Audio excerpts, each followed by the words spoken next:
Monica.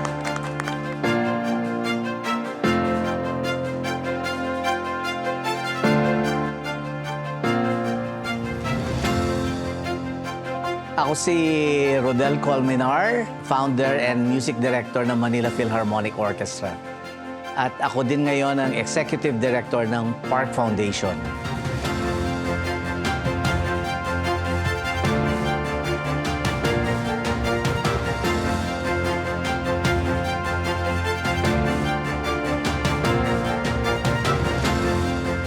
At the moment, tinuturuan namin yung mga bata. Nagre-recruit kami ng mga talagang less fortunate kids, pero talented kids na passionate sa music.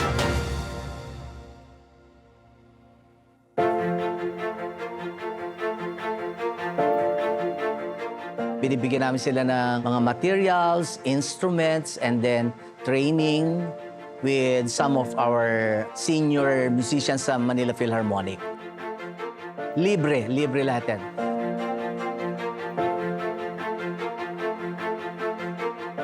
Noong 2016, may tumawag sa akin, no? Through Facebook. Tapos gusto niya ako ma-meet. Tapos nung nag-meet kami, nagulat ako kasi napakabata pa niya. Yun nga si Wilmer pala yun. Hi, I'm Wilmer Guido, the founder of the Park Foundation. Support us, and together we can make performing arts a part of every Filipino youth's life.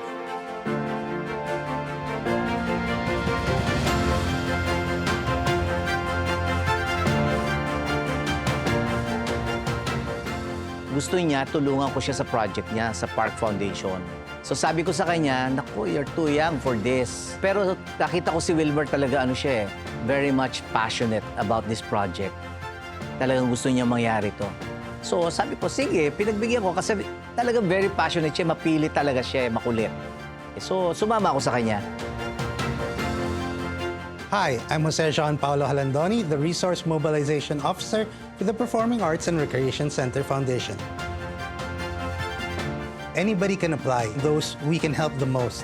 So normally, the underprivileged who cannot pursue such things without the help of a scholarship.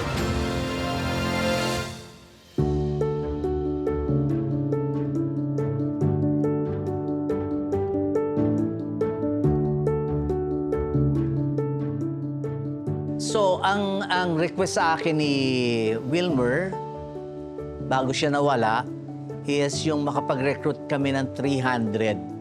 At first, nung ni-request niya sa akin yan, sabi ko, are you crazy? 300? 35 gala sa Tondo, hirap na hirap ako eh. Sabi ko, 300, that's impossible. Pero yun ang wish niya. Right now, we have 46 currently enrolled scholars. Nagkakaroon din kami ng individual practice with teachers, and buong groups.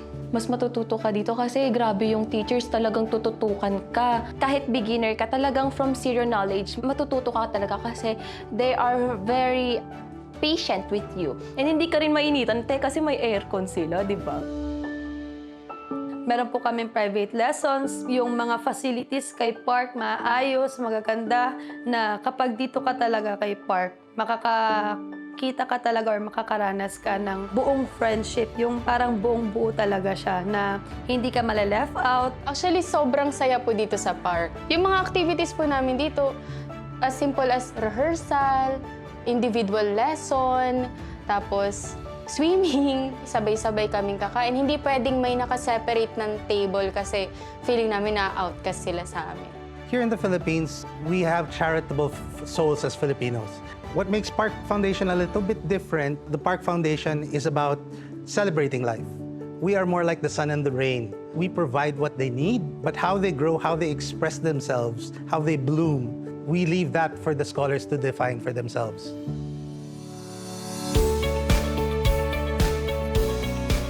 Ang natulong po ng Park sa akin is yung pag-develop ko po as musician po, because meron po siyang mga teachers na nag-guide po sa amin na nakikita ko po yung mga kailangan kong i-develop or grow more at yung mga pagkakamali ko po na kailangan ko pong itama para po maging best musician po ako na mapakita po sa mundo. Dahil kay Park, na-ignite po ulit yung, yung kagustuhan ko na matuto sa music. Dito ko lang din na-realize na even na matanda ka na, even na katulad ko po, 23 years old na po ako, nandun pa rin yung will, nandun pa rin yung chance na pwedeng magbago dun sa buhay mo. Ang pangarap namin sa mga scholars is gusto ko matuto sila ng music para iyon ang paraan nila para mabago yung kanilang buhay. Kasi doon din ako galing eh.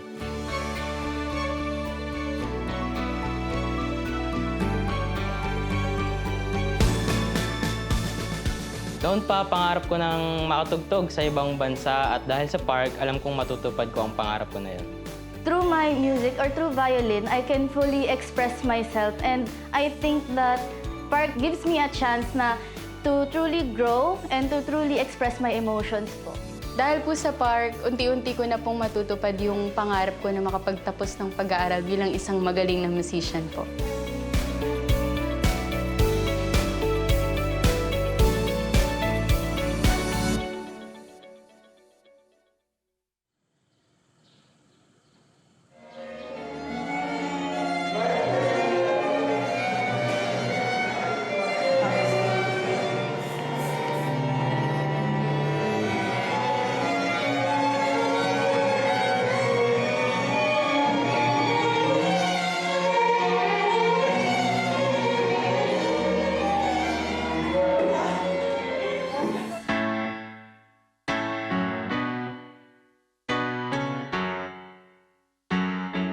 Itong park project is a good way para maabot at makita ng mga tao kung gaano ka-importante itong ginagawa namin project. Ang ginagawa namin is kung sino man yung artist na magko-collaborate with us, it's more of a partnership. It's more of a relationship between these kids and those established artists na to come up with a special number, with a special song na park lang ang makakagawa. Parang yung ang mga existing na makakanta, mga hits, ginagawa namin ng park version. Okay, kids, meron tayong aralin bagong pyesa next week. Alam niyo ba yung kantang Jopay? Yun! Kailangan aralin natin in 1 week. Kaya natin aralin in 1 week? Okay, sige. So, Jopay tayo next week.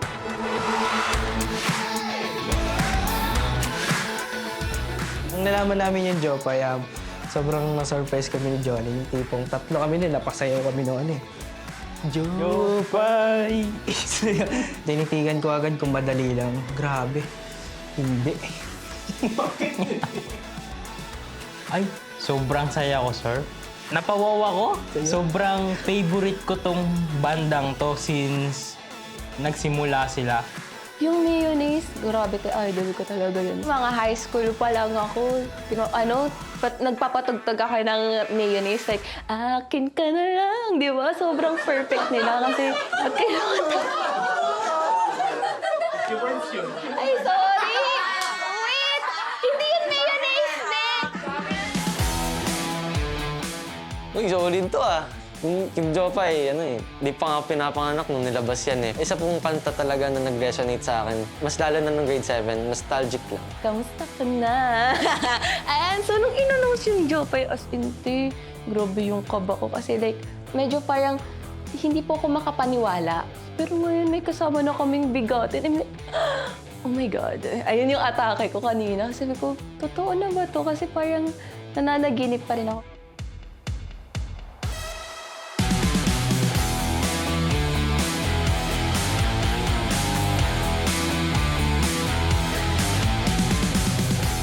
Nung first time ko siyang makita, yung first time kong ma-practice yung pyesa, parang gusto ko na lang umiyak.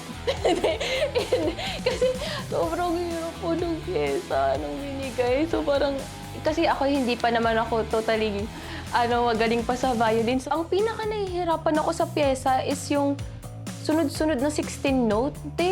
Yung kamay ko, hindi na po sila nagkakasabay. Yung bowing ko, hindi niya na kaya makisabay sa bilis ng left hand ko. So parang, kaya pa ba today? Ang challenges sa rehearsal, of course, is yung first reading. Kasi ngayon lang nila makikita yung pyesa, which is, it's a different arrangement from our orchestra. Nung unang pinasadahan namin yung pyesa, sobrang na-struggle ako dun sa timing niya. Hindi ko alam kung paano ko sasabayan yun. Tapos may ano pa yun, yung mga ganun-ganun. Basta ganun. Yan. Tapos, bago sa akin yun eh. Yung pinakamahirap po para sa amin ay yung pagsasabay-sabay po kasi individually po kaya namin. Pero kapag together na po, medyo alanganin po kasi minsan hindi mo naririnig, hindi mo nakikita yung kasama mo. Ganun po. Ang hirap po niyang i-transition sa daliri. Lalo na po yung cello kasi ang lawak niya po eh. Same lang din ang double bass, malawak din po. No? So, yung pag-stretch mo ng daliri, ang layo eh. Dahil nga marami yung sharps, may mga times talaga na sintonado or mas mataas na sharp pa yung napipindot ko. So, yun po yung mga struggles na meron po ako. Mabilis po siya, hindi ko po siya na encounter before po. And isa po siyang genre na rock po. And kailangan po na parang maastig ka doon and kailangan mo ng feelings doon. And yung timing, kailangan as in strict sa time yung nyo, yung pasok nyo and yung paglabas.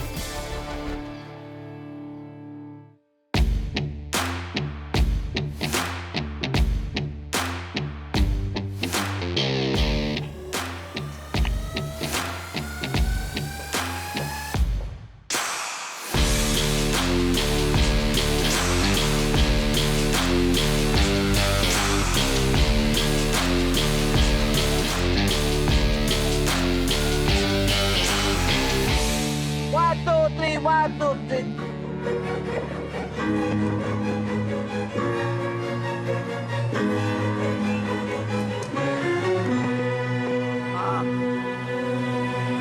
Okay. Orchestra, kids, yung makakatulong din dyan yung inyong inner feelings. Okay? Huwag yung seryoso ay masyadong... Huwag gano'n, huwag yung panggigilan. Huwag yung panggigilan. Just enjoy ko anong feeling yung pap. Think of the phrase, intonation, music, enjoy, movement. Okay? 1, 2, 3, and... Leria! Honestly, iba yung tunog ngayon. Even the intonation. Okay? One last time from the top.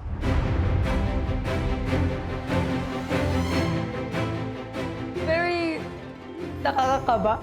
Very nakakaba po talaga siya actually. Kasi katulad ko po, medyo nagda-doubt ako sa sarili ko na kaya ko ba yun? Kasi syempre, ibang tao na yun eh, artista na yun eh. Saka marami na talaga nakakakilala dun sa banda na yun. So, nandun pa rin yung self-doubt ko na makakayanan ko ba siyang matugtog na maayos. Leria, I need you to lead doon sa yara-di-dan. And then look, tingin kayo kay Leria. Yara-di-dan. Habang papalapit na po yung moment na tutugtugin na po namin yung Jopay, sobrang kaba po talaga. 200% po yung kaba ko. Kasi, kinakabahan po talaga ako. Yun lang po. Parang likas na po siya sa akin. Simula pa lang po dati na tuwing tutugtog ako, lagi po akong kinakabahan. Hindi ko rin po alam talaga kung saan galing yung kaba. Makakasama ko na yung iniidolo ko noon pa man. At kasi noon, pinapanood ko lang. Ngayon, makakasama ko ng tumugtog sa recording. Ako, pag nakita ko talaga si Monty, hindi talaga ako makakapag-picture sa kanya. I'm Monty Macalino. I play guitar and sing for Mayonnaise. And I am the head songwriter. And one of the songs that I wrote ay ang kantang Jopay.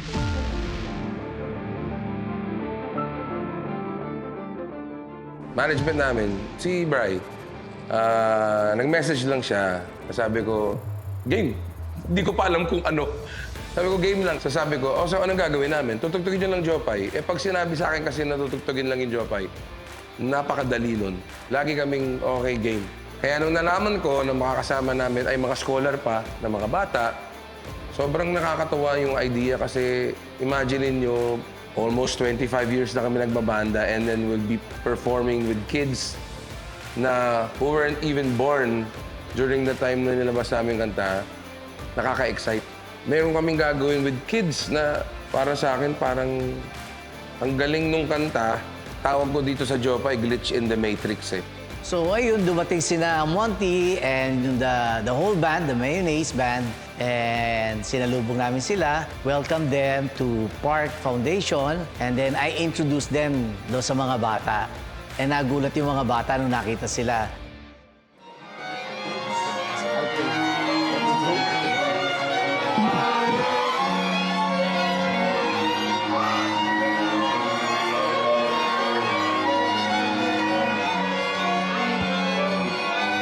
Okay, kids, please welcome. Hello. Mayonnaise, Monty, and Mayonnaise. Ito ang aming mga scholars. Hello guys. Hello. This is Nikki.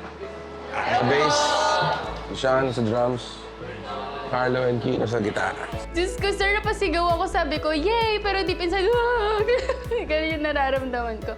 Nung dumating sila, sobrang saya ko talaga kasi ang layo-layo ko siyang nakikita noon, pero ngayon malapitan at face-to-face ko na talaga siyang nakikita.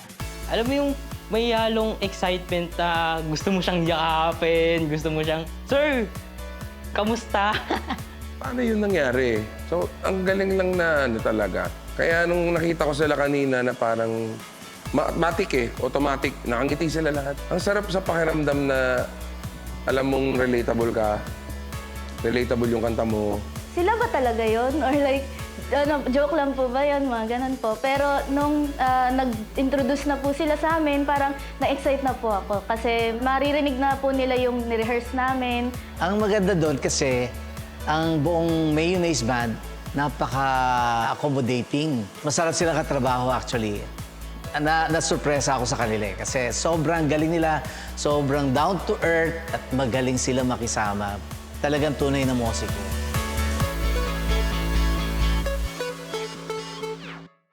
Ano bang king nyo? Hindi sa gitara, pero F sharp yun. Okay. Yung original lang yung pinadala nyo. Or same. Nabagay ito. Okay na ba? Tugtugin natin from the very beginning. Hindi pa nila kayo nadinig eh. Pero mamaya sa take, wala ako. Hindi ako tutugtog. Sila lang. Ako kayo. Oo, hindi na. Ang bida dyan. Ang bida dyan eh, no? Ganito ka dikit.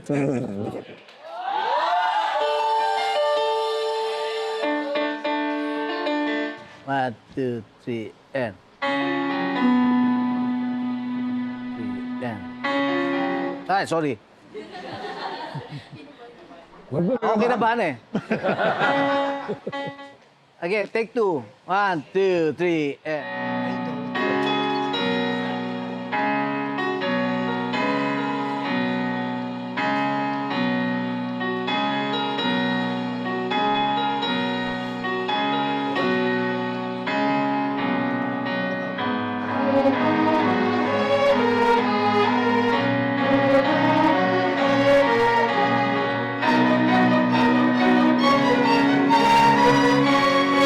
Hindi ka kailangan.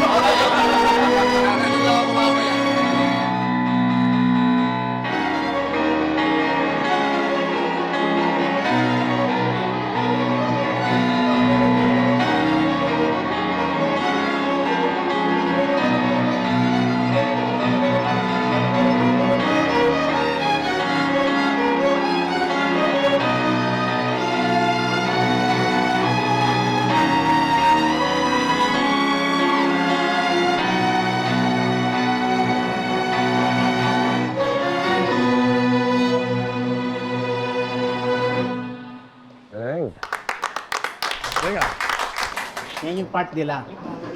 Sana tama. Opo, tama naman. Tama naman. Yes, sir. So, ayan. Pwede tayong mag-collab. Pwede po. Tapos ang nangyari pa po, sir, tumabi pa po sa akin si Sir Monty. Eh di, lalo po akong kinabahan, sir, kasi maririnig niya po kung sintonado ako, kung maayos ba yung tugtog ko. Eh, sila po yung gumawa ng kanta. Sobrang kaba ko noon na may halong tinitignan ko kasi siya eh. Kada tingin ko sa kanya, parang iniisip ko na parang i-judge ako nito pag nagkamali ako. Kasi i-cover ko yung song nila, gagawin ko yung best ko para mapakita ko sa kanila na kaya kong tugtugin yung pyesa nyo. Gaya nila, na ganun rin kami, lalo na ako personally, lagi pa rin nakakakaba. Once the music hits you, wala na, magic na, masaya na. Ang galing lang kasi parang it's already a song na finished product. Tapos nilagyan nila ng instrumentation nila. Violin, cello, upright bass. Nag-iba. So that's the magic of music. Ako, yun yung highest compliment I could ever receive. To see 24 kids performing your song, sobrang sarap sa puso.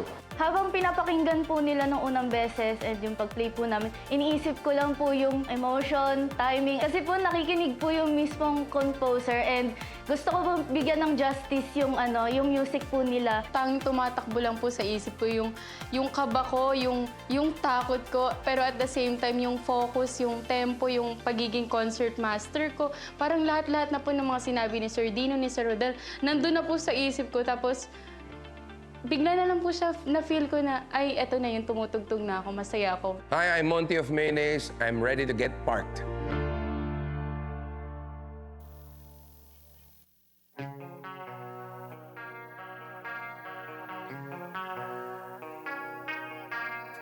Jopay, kamusta ka na? Palagi kitang pinapanood, nakikita. Jopay, pasensya ka na. Wala rin kasing akong makausap kasama. Huwag ka nang mawala. Huwag ka nang mawala. Huwag ka nang mawala.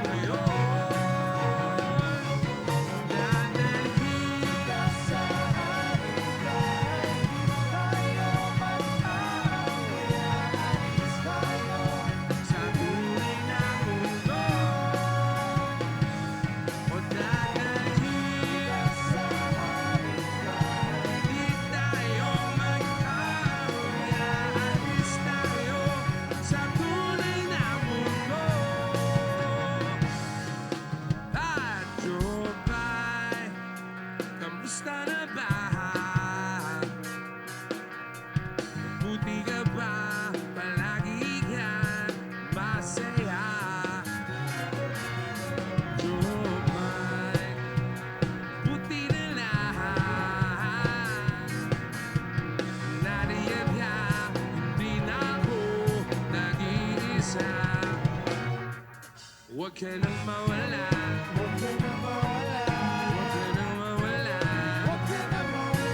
Ngayon at kailanman dadalhin sa amin ay tayo mag-aalis tayo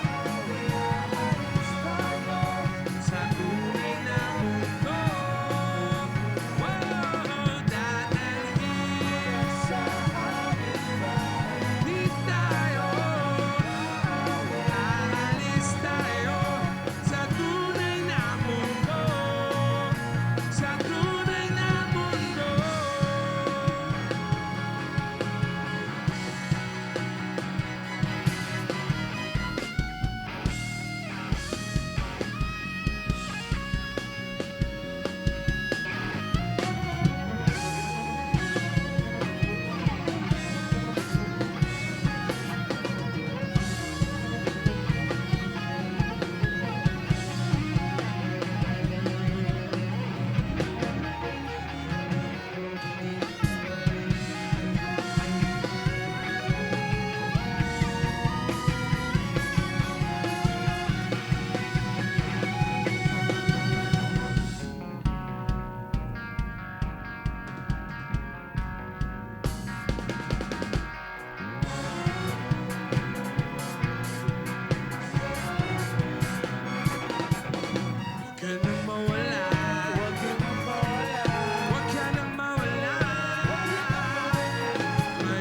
amin di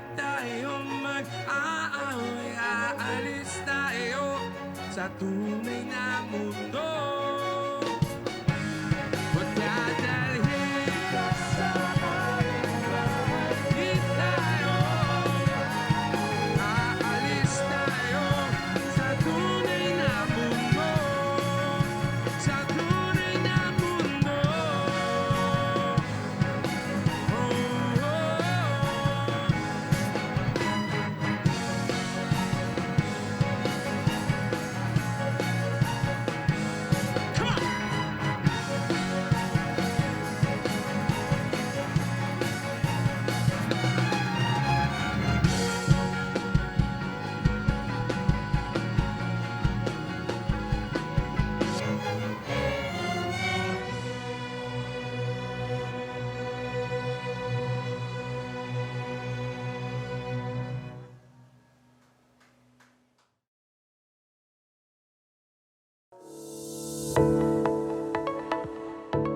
nagawa naman ng mga kids eh. Masaya ako sa nangyari. Very satisfied sa recording, sa shoot, everything, sa relationship with the artist, the band, and the kids.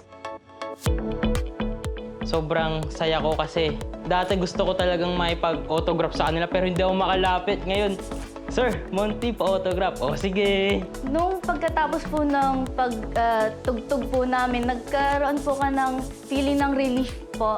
Na gumaan po yung palagay ko kasi po, sa tingin ko po, nabigyan ko po ng justice. After working with Mayonnaise, with Monty and the band, yung bright future for the kids. Kasi naka-cope up sila doon sa challenges ng project. This experience is an inspiration. They will get more inspired. Hi, we're Mayonnaise, and we just got